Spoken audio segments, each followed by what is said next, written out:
screen again here. It's being wonky. Okay, so we looked at some tenant relief requests that other ports have used and that other organizations have used. I talked to a couple other landlords, and you know, some landlords are just saying, hey, pay us what you can and we'll, you know, tack it on to the end of your lease, or we'll figure it out. You know, again, it runs the gamut. But what we'd like to do for the process is, first, they need to provide us with a written request of the relief and a plan for that relief.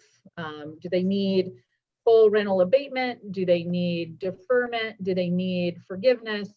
What is it that they're looking for from the port? And how does that impact their specific lease terms? Let's see. And then they need to tell us also what the impacts are to their business that they know so far. So, I mean, you've all read the draft policy there, but you know, we want to get an idea of the scale of the impact. And then what kind of other relief they've applied for, and looking forward, once we're kind of through this, what other issues and challenges do they foresee happening in the future, and what's it going to take for them to kind of get back up and running. So we don't want to make it onerous for them, but we do want to understand their situation and what their projections are. So the options we have sort of, again, generally lined out for them are, we can temporarily defer the base rental payment for a defined period or for a rolling period. Hey, let's try 3 to 6 months. Let's see how that goes. And then what we would potentially do is tack that 3 to 6 months of deferred rents onto the end of their lease term. So therefore, the port just defers that payment until later. Let's see, hold on.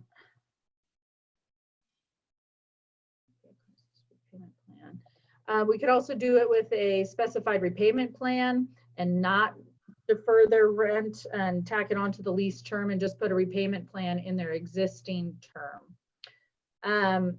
The other third option would be to extend the lease term. Sorry, my screen is messed up here. I'm sorry, I keep reading the same one twice.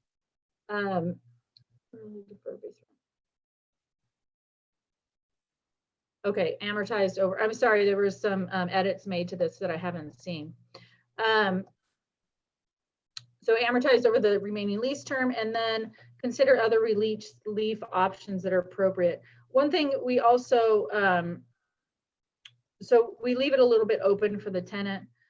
We wanted to make sure though, and what didn't make it in this policy, is that we have some base fixed costs, additional rents, that I feel we need to try to have our tenants pay no matter what. So if you remember, we have a base rent and we have an additional rent. The additional rent covers things like utilities, actual costs that we have on maintenance, insurance, taxes. If we can at all keep our tenants, oh, there it is, additional rent, then we want to do that. Sorry, this is a different document than I saw.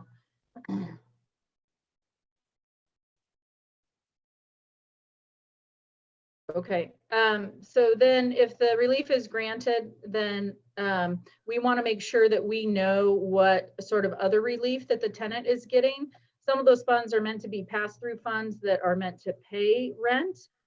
So we want to ensure that we're understanding what their other relief programs are, and that if they do get additional relief that's meant to pay the rent, that does go to the port. And then if the port is actually eligible for funds to help defer or forgive rent, we want to make sure that that goes back to the tenants as well. So keeping in contact and understanding what relief both the tenant and the port are getting is helpful. And then there's just the implementation process of how basically either the marina manager or myself, depending on what tenants we're working with, would work up a draft lease amendment after we've worked on a plan with the tenant, and we would present that to you at a commission meeting. And then just as things are moving quickly, we'd like to keep an updated report to you guys regarding how much relief has been given out there and what the impact is to the revenues for the port. So sorry about that. That was a little fumbling, but the document was a little bit different than I remembered. Any questions on this so far? Just the, it seems to me that we don't know yet. Either the tenant could become eligible for, rent relief, or as landlord, we could become eligible for rent relief.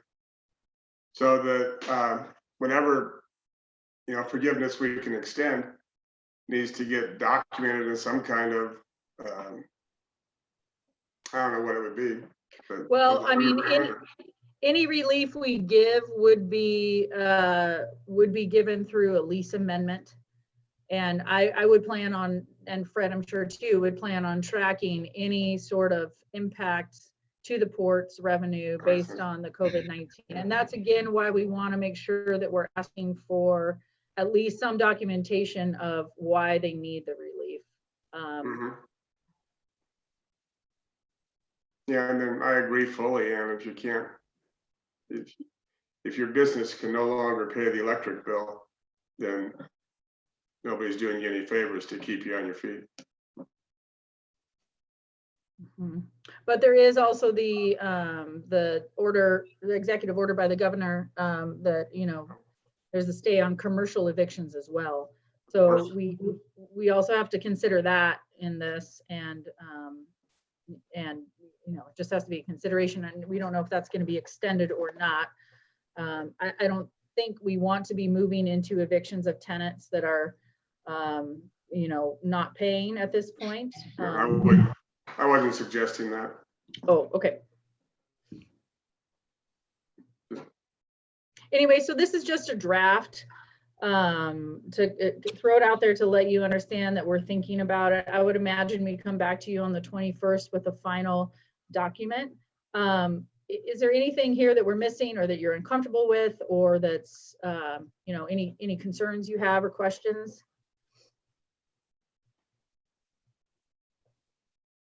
It's not so much a concern as just there's a need for this, and I support it because a lot of businesses are hurting. But when we couple this with the loss of revenue on the bridge, we have to be prepared to not be making much money in ourselves in the short term. So let's keep that in mind. The next 6 months are not going to be great revenue wise for the port, and I don't think we're going to be hitting a whole lot of projections. Well, and I think too that we need to, I need some help from Fred in this and understanding what our limits for relief are, because some tenants may be asking us for a whole bunch of relief. I got a $500,000 request today.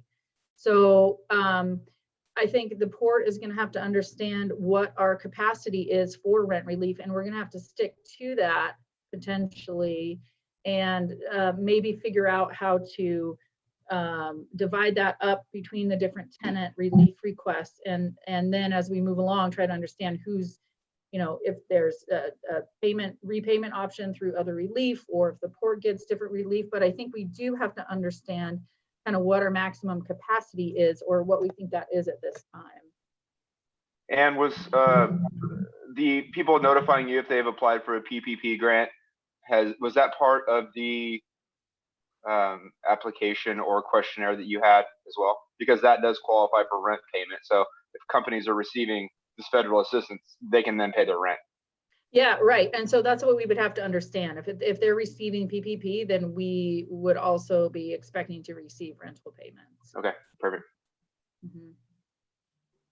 To me, I mean, I think like in our other meeting before, is it's so early to tell, it's April, what, 4, I don't even know what day it is, but and most people were able to make their April rent payments. So we're talking about probably things starting in May, and I think we're gonna know a lot more in a couple of weeks than we do right now, because everyone was only able to apply for those PPP loans starting Friday. So I think what you're doing is great by staying in touch with the businesses and finding out what are they doing, what's happening, are they receiving any funds, and just right now we just continue to monitor the situation and try and figure out what people's short-term, mid-term, and long-term needs are going to be.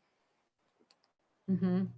I think that's true. I am hearing, I mean, there's just, as you guys know, as business owners, there's just so much uncertainty out there about what is going to be available. And so, I mean, we'll see. Rent is, is due on the 1st. So we have some payments that haven't been made, and we'll have a little bit better picture by the 21st on how many payments we're missing for this month. And, maybe that'll help inform us a little bit. But again, some businesses, I have one business that's doing great business right now. They're up. So it's just really depends on the industry. And you're right, we'll know more as we go along. But I also want to be able to and have told tenants that we're working on a rental relief policy, just to give them some assurances that we are going to, be working with tenants, but that we have to keep our lights on as well. Sounds evenly balanced.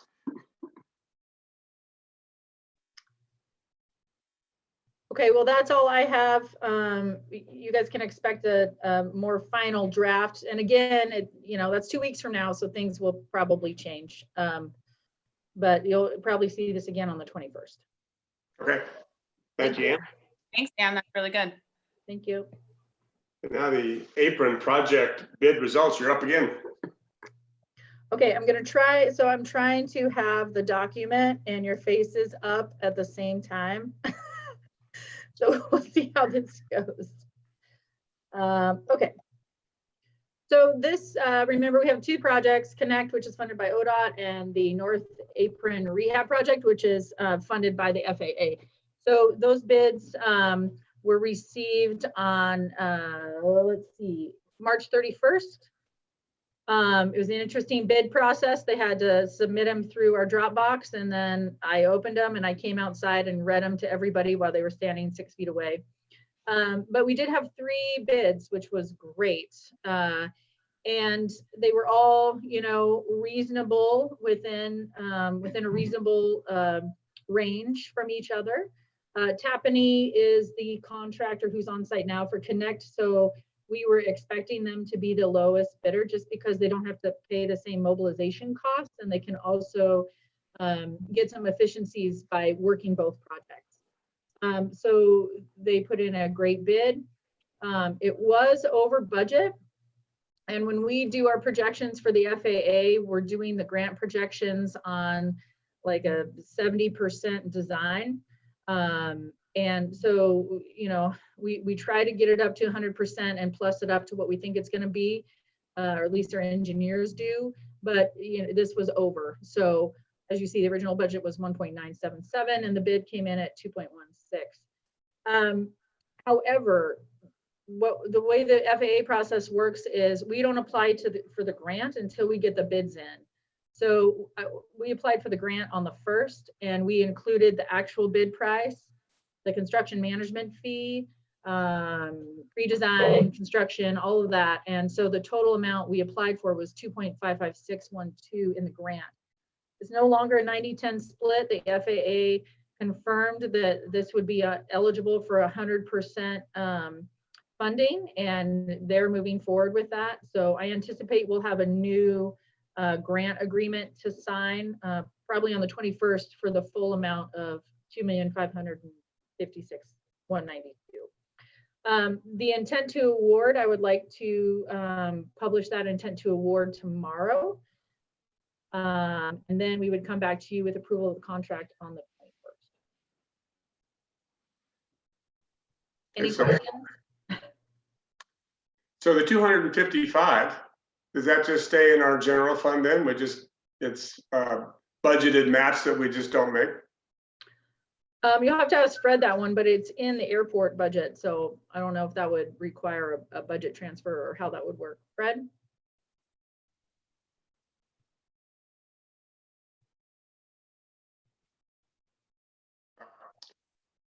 In my own little brain, I was thinking we could use that to stop the gap with the Connect project. So we already had this in the budget, John. Yeah. The the 1977. So we'll use probably 200,000 to 300,000 of this full amount between now and June 30th. And then for next year, we have the full amount, the remaining of the 2556. So there's nothing that drops to the bottom line. At the end of the day, we spend, we come out even. We don't have to put any of our money into it. Okay. All right, yeah, we just spend less. So, Yeah, we get a North Apron for free, basically. Yeah. yeah. Okay. Yeah. Any other comment on the North Apron? Obviously, go forward. Sounds great. Yeah, sounds great.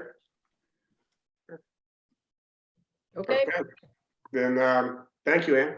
thank you. And bridge replacement with Kevin?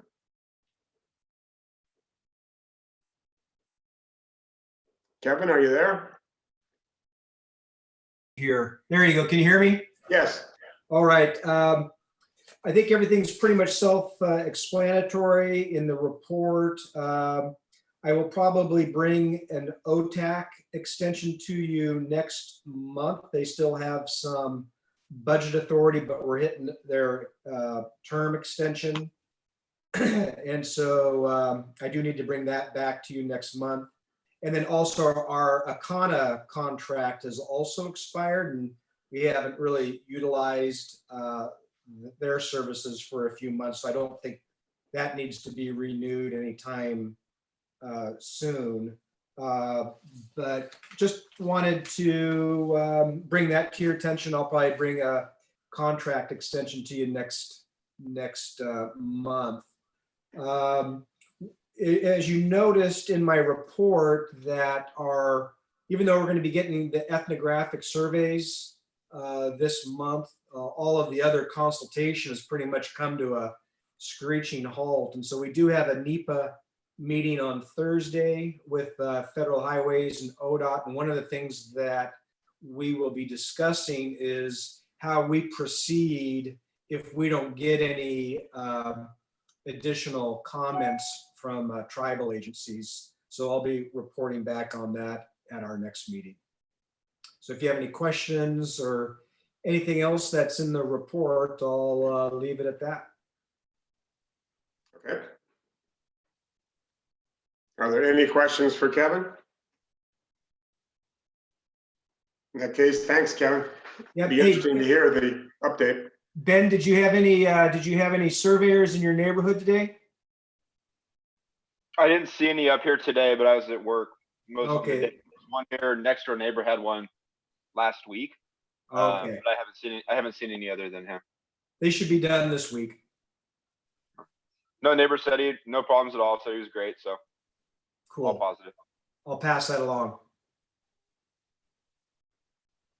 Thanks, guys. Yeah. Michael, the director's report?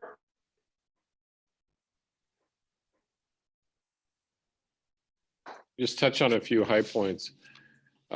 May 7th, a budget committee meeting. That's a noon meeting. We'll serve lunch for that. April 21st, we had a work session planned for the strategic plan. At this point, I think what we need to do, Genevieve and I will go back and we'll sort of revamp the at least conceptual schedule for this. So I'm not sure if that work session will happen. Michael, just a heads up, I think it's May 5th, not Tuesday, May 5th. That we have the budget committee meeting. Yeah, thanks for catching that. It's May 7th and here it's May 5th in actuality. That'll be a couple of years. I provided a lot of information on our COVID-19 response with some of the details. I just want to point out a couple of things. One is we are, and I want to know and make sure that the commission's okay with this, but there's a real need for the food security agencies that are working in the gorge to have TP and paper towels in some cases. And we have a supply that we had pre-positioned for the summer season, and we are in the process of distributing that when there's a need. And so so far it's been, in these come in cases, but we have distributed a couple of cases to Helping Hands, or I'm sorry, the next door, we've distributed 3 cases or 4 cases to the food bank and a couple of cases to the Gorge Outreach, which is a homeless services agency. They are the ones coordinating with the Hood River Hotel to put homeless people in the hotel for the duration of the pandemic. So I want to make sure there's no objections to that. It's a fairly low cost amount and it's a really vital need at this time. I felt like this is something we could, as an agency, be comfortable in donating when there was a clear need. The other issue really is the waterfront, where, as you know, the event site gates are closed. The Spit, the Hook, and the Swim Beach gates we've left open. We're monitoring the amount of activity happening down here, and so far, at least in my estimation, it's been pretty light. You get the families walking and kids biking, but not in great numbers, and there's no gatherings. But as we get into the warmer weather, even this week, I think a projection is for near 80 degrees. We may need to revise that. There's nothing we can do to stop people from entering port property or certainly making them leave. But what we can do is put out a stronger message so that particularly people that live out of the area that might think, hey, that's a good place to go to, to gather on the waterfront, we can dissuade some of those. So that's a situation we're monitoring, and we may make a different decision, at least in terms of public messaging, when if conditions warrant. Any questions about that? I've listed what Daryl provided, the lease payment delinquencies and the clear number of waterfront events that are being canceled. In terms of delinquencies, I don't think that's a major deal, but Daryl can correct me, but we've had a few, at least questions about whether the port is considering rent deferral or rent relief for marina and T-hanger tenants. And that's why we put in the policy to allow for that. I don't see that as a big issue, and I frankly don't know how a tenant that has a slip in the marina can so easily justify a rent relief or even rent abatement. But at least there's an allowance for that on the Port Commission can consider those kind of allowances. And then some actual project work going on. You saw we finally were able to get rid of the excavated asphalt at the corner of 2nd and Portway. That's been sort of an eyesore for a while. Good to get that done at a pretty low cost. And as Ann reported, Toppany has started work up at the airport already. And then in terms of projects that are ongoing or getting done, the guardrail repairs started yesterday. They're made good progress today. And last I heard, they expect to be done before the end of the week. Light traffic makes for better staging and less impact on the travelers. And I think Fred's touched on already, but at this point, he's been working really hard and devoting a lot of his attention to trying to make sure that we can be operational with AET on May 1st. We'll report back on that on April 21st at that meeting and see how we're doing and check in to make sure the commission is still ready to go with that. But Fred's been doing an enormous amount of work on that front.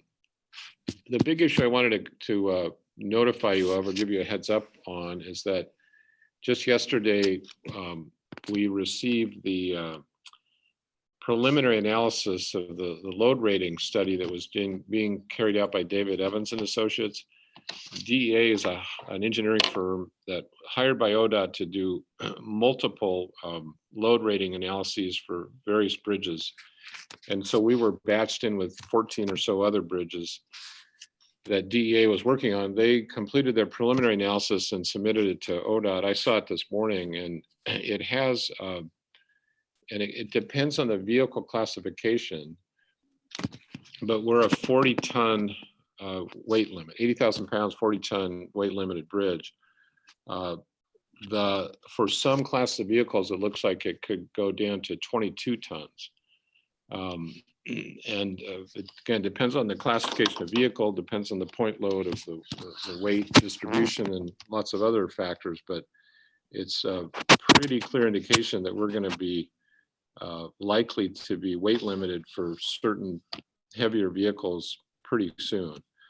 The analysis, preliminary as it is, it's gone to ODOT for review, and it's also gone to HDR, our bridge engineer, for their review, and they'll provide any input they have to ODOT and point out any deficiencies in their analyses. But basically, I'm pretty much assuming that's what we're going to get, and we're going to, when it's finalized and ODOT approves it, then they will basically put it on the port to make the appropriate signage changes to limit vehicles. So I can't tell you yet how a flatbed with bins on it, what classification that'll be, and what the rating impact might be, and other classes of vehicles. But we'll have that, and we'll be prepared to present that on the 21st. So this is a pretty significant matter, and you can imagine how we're not going to be able to, maybe at all, but certainly easily enforce a weight limit. So our obligation is to put up signage, which is replacing signage that's at either end of the bridge at the off ramps. Any trucker would know exactly what that means. And then it's really up to, probably as we've done before, or ODOT's done before, is send up some jump scales and do some site-specific enforcement actions. So again, I can't tell you what the impact's going to be on the various vehicle types that cross our bridge, primarily fruit and logs locally, but this could be a significant change for us going forward. Any questions on that?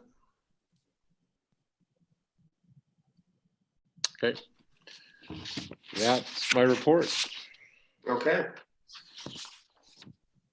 That's Commissioner committee reports. Do we have any? I'm going to say no based on the agenda and go to action items. Item number 1 is approved contract with Livermore Architects. You want to take that, Ann?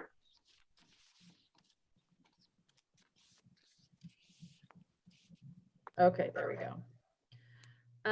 Okay, so went out for quotes to 2 architectural firms. One is a local architect here that we've worked with before, and one is Livermore Architects out of Portland, who we've also worked with before, who's done a number of this type of project for us. And so the basic scope was to get us some pre-design that we could at least get a reasonable cost estimate for construction. So we'd like in this design for them to make some building material assumptions for the floor plan and site plan, although it will be general. We want, again, for them to make some general assumptions for loading bays and docks and windows and demisable space and those types of basic questions. Because the end goal of this would be, per your direction, to be able to go to potential tenants and see if we can get some pre-leasing. And then at that time, if we're able to, and we check back in with the board, then we would come back to you with a proposal for full construction plans. But again, this is just for pre-design. So you can see the results there of the scope. The differences are Livermore Architects has a larger firm and they can do quite a bit of it in-house. And then they had a third-party cost estimator who they work with frequently. So they did work a little bit with some other engineering, but mostly it's in-house. And Liz Olberding is a one-person show, and she really relies heavily on her subcontractors, and she's got a great team that she's put together here locally of local engineers. But that did drive up the cost a little bit there. And they just had different approaches to their proposals. The contract is attached, and you know, again, it's basic, but they will give us a couple of different options to choose from, and then depending on which option the board chooses, then we'll move forward with drawings and or up to 4 renderings, a couple of meetings, but there will be cost estimates for both design options and then a final design that we can utilize. So any questions on that? Oh, and we're likely going to get started next week. They're available and ready to go. So the Livermore is not going to come back. We're not going to see a change order in a few months for 25 grand because they didn't have the ability to do a more detailed design like you wrote here for the Oberding one. Yeah, because we're not asking for that. I mean, what we're asking for is, you know, basically a 20% design, 20 to 30%, which would get us what I just mentioned, which is enough to go and get pre-leases with. Because what we don't want to do is spend a whole bunch of money on details for a design. And then if we do get a tenant that wants a much different tenant improvement or a little bit different design, and we have to go back and redesign, we don't want to have spent a bunch of money on details that we don't know if they're going to be needed or not. So if we start at a more basic level and we can still get a good cost estimate from that, then that at least gives us, you know, an idea of the final scope. All right, thanks.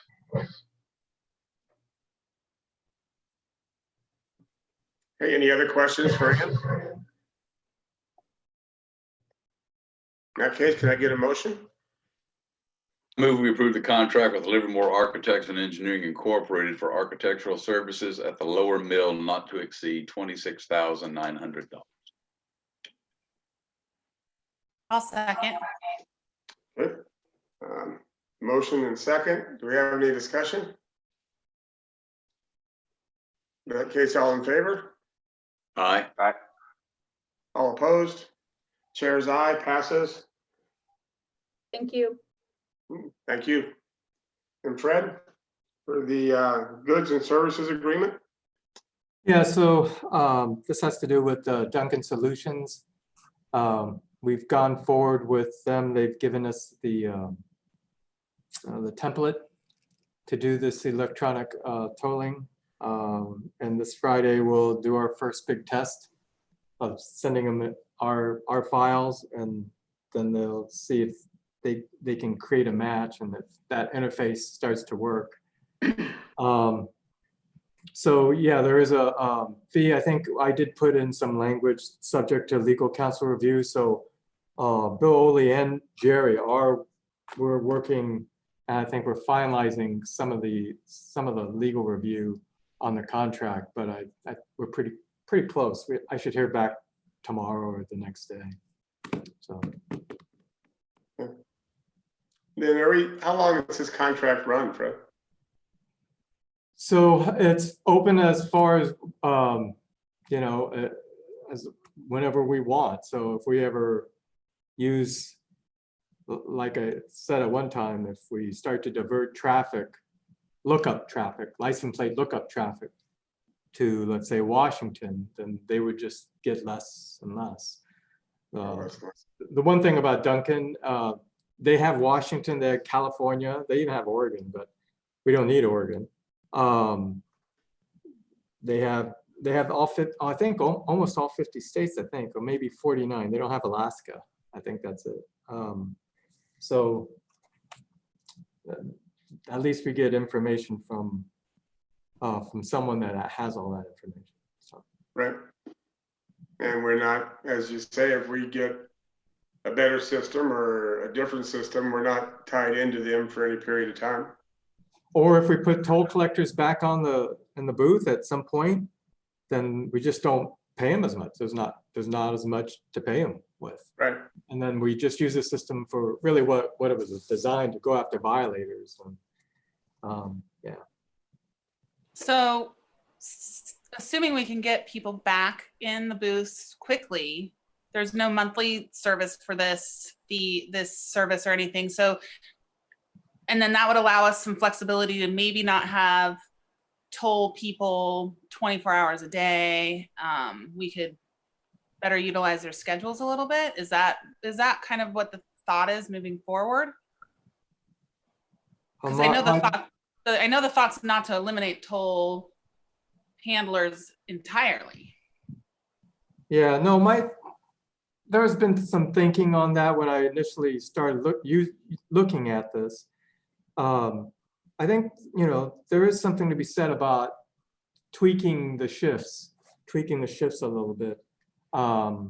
Or just taking out the graveyard shift, because it is programmed. All our shifts are programmed. So when they actually walk in the booth, they have to actually key in within a minute of their time, because the system is tied to their shift. So if I have a 2 p.m. to 10 p.m., I need to key in at 2 p.m. and I need to key out at 10 p.m. So but anyways, yes, we're looking at maybe doing a graveyard shift and seeing what that would look like once this gets all back to normal.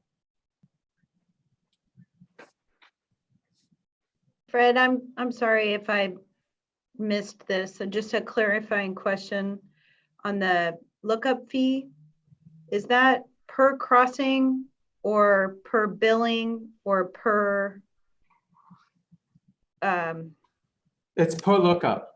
So Per lookup. right. So if I have license plate 2XYZ, this is how it really will work. If I cross the bridge one time per day, then it's $2 plus $3.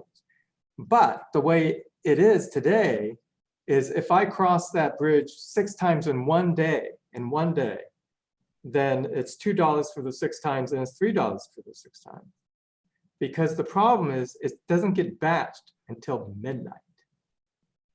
It's not online real time. It's not like here I crossed and I'm sending that file. That file gets sent the following day. So a person can actually have multiple $3 charges in a given day.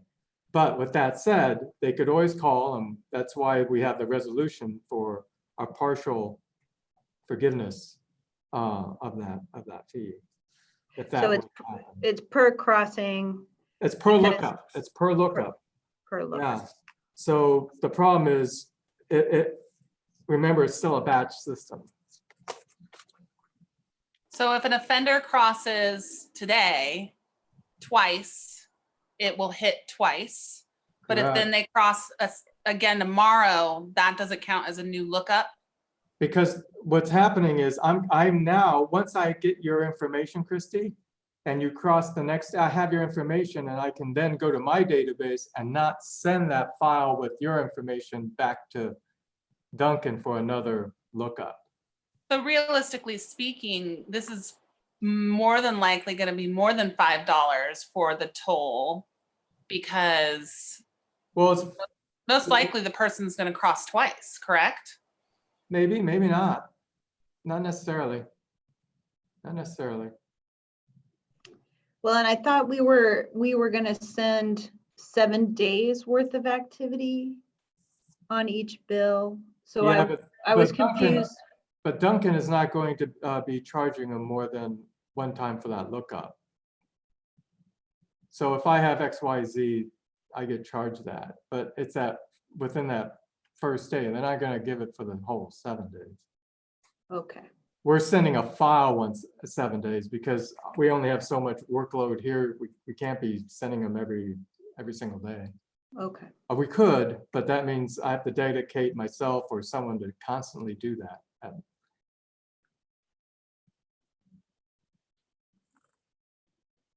So really, but Fred, the people that are crossing, if they're regular crossers, they won't have that. We'll look them up only one time. We'll only pay for one lookup or 2, whatever one day's travel is. Correct. And then after that, the bill that we send them just would not include Duncan's charges? Well, we have that, we will have that capability not to charge them for that. Because remember, we're not going to get charged the the $1.10. Right. So, But if we have it, general knowledge, that's the $5 toll if you're not a Breeze By customer. correct. Well, we really our It will- cost of providing will- that is variable. Yeah, it will, that first letter is going to move people to Breeze By. That's what we hope. Well, yeah, I mean, unless they like to pay a lot of money, but. And if this system is going to be able to be implemented before the end of the month, do you think? That's our hope.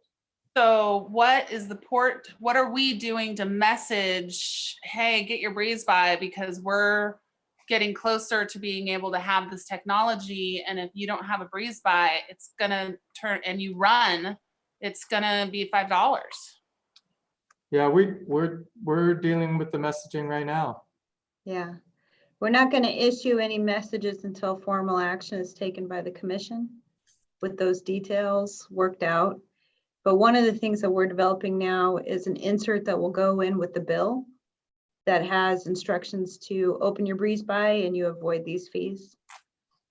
And then we'll do our general usual channels of promotion to encourage folks with that message, but we're not going to send that message until that formal action, which should take place tonight with the resolution. Yeah, the other things we just need to, we need to get closer to final with Yeah. the whole system. And that whole system isn't just the Breeze By and the all electronic tolling, and also on the payment side as well with the web, with our website, with our web portal. We have to Everything's have got to be, all that. everything's got to be baked out all the way down to the signage before we can send out any official public messaging, or we're just going to confuse everybody if one thing changes. So all those variables need to be set. Agreed. Including speed limits, you know, I mean, all the way down to what is the speed limit in the lane you're going through. So, Okay. Any other questions for Fred or Genevieve? And can I get a motion?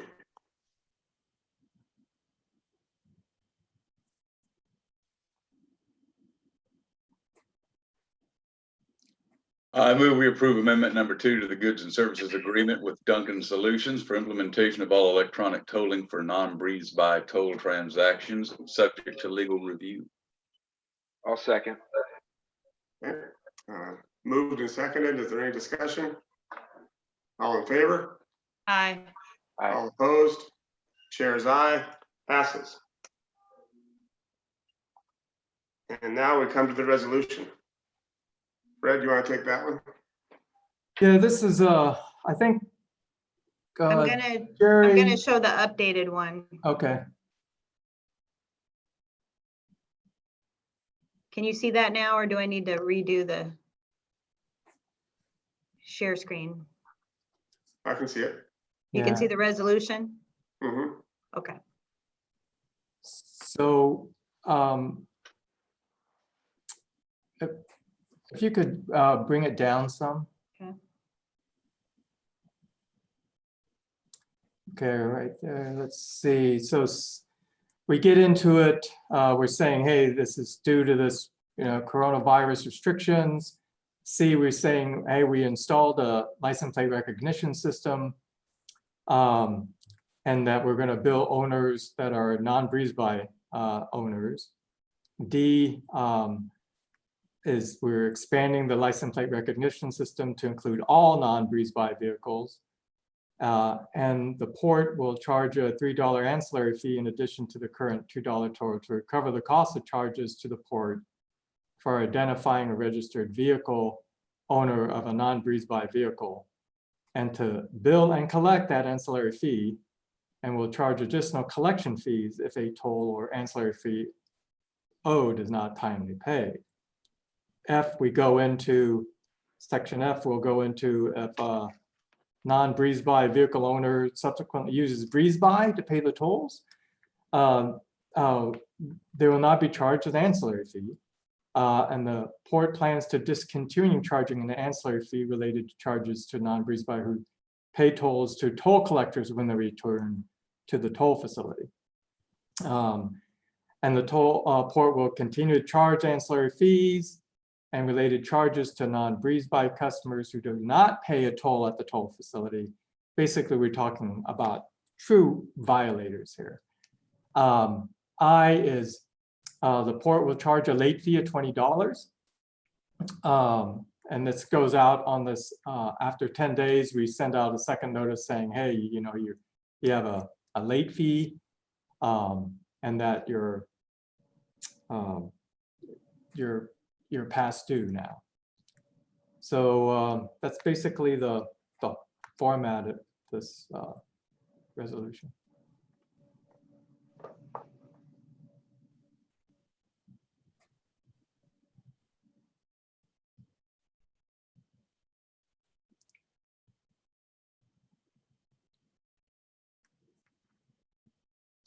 So I sent this through Jerry. I don't know if Jerry's on the line, but he went ahead and he made his any corrections or anything with regard to this. I'm on the line if there are questions. Do we just need to come down to sign this after we resolve it? I think Genevieve's going to try a DocuSign. Send it to you for that, I guess. We're gonna try and set up a DocuSign account for remote signatures, but for this resolution, it might be, I might need to make arrangements to drive around to each of you guys and get your signature. I'll wear a mask. Me too. And so on the memo, it just says if you are in agreement, we would basically approve, was it resolution 2019-20-5. Do we need a motion, Jerry, to approve it?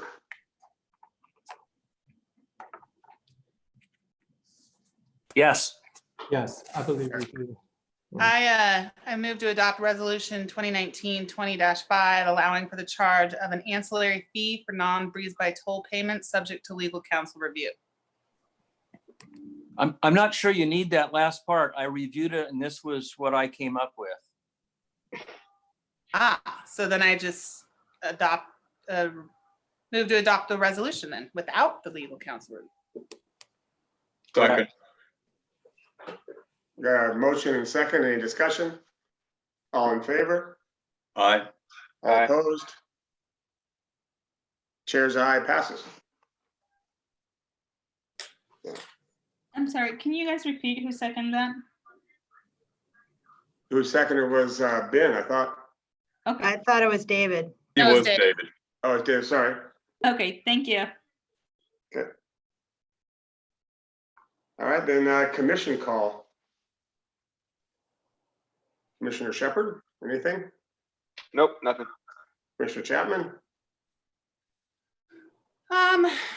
Nope, just want everyone to stay in touch with all of our tenants and making sure everyone is okay through this fun COVID times, and remembering that some commissioners are small business owners, and so we're right there with them.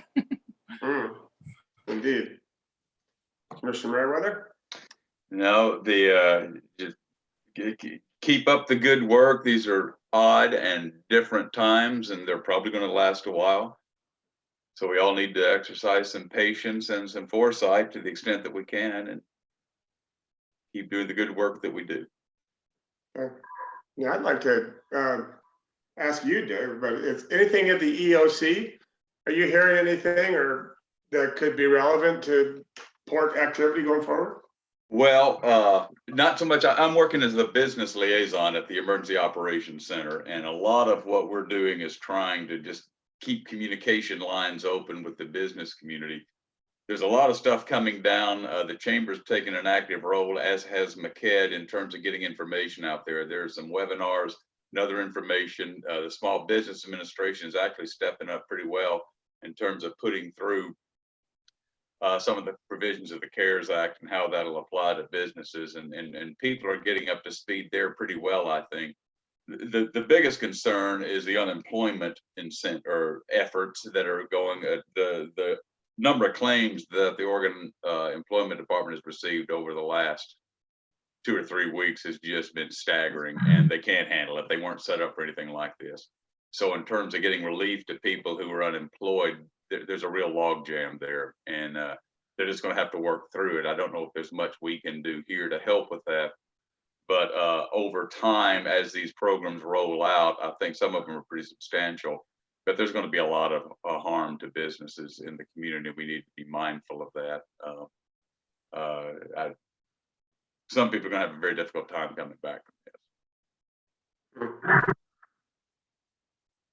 Oh, thank you.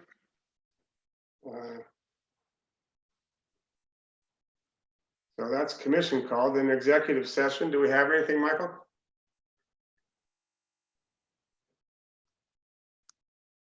You're muted. If we do have executive session, I need to end the live stream. The meeting can continue, but if we're adjourning out of the regular session now, that's when I should end the streaming. Okay, thanks for the heads up, Judy. And Michael, do we have anything for executive session? There's nothing substantive to warrant one today. Okay. And we're down to adjourn unless anybody has anything else they'd like to put in the table. John, could I, Yes. is it possible to keep the Zoom meeting open after we adjourn? I just want to talk with John for a few minutes. Yep. Okay. Yeah, what I can end the live stream and I can kick everybody out except for you and John, and you guys can continue via this meeting. Okay, good. Hi, guys. Bye. Okay, Thank you. we're adjourned.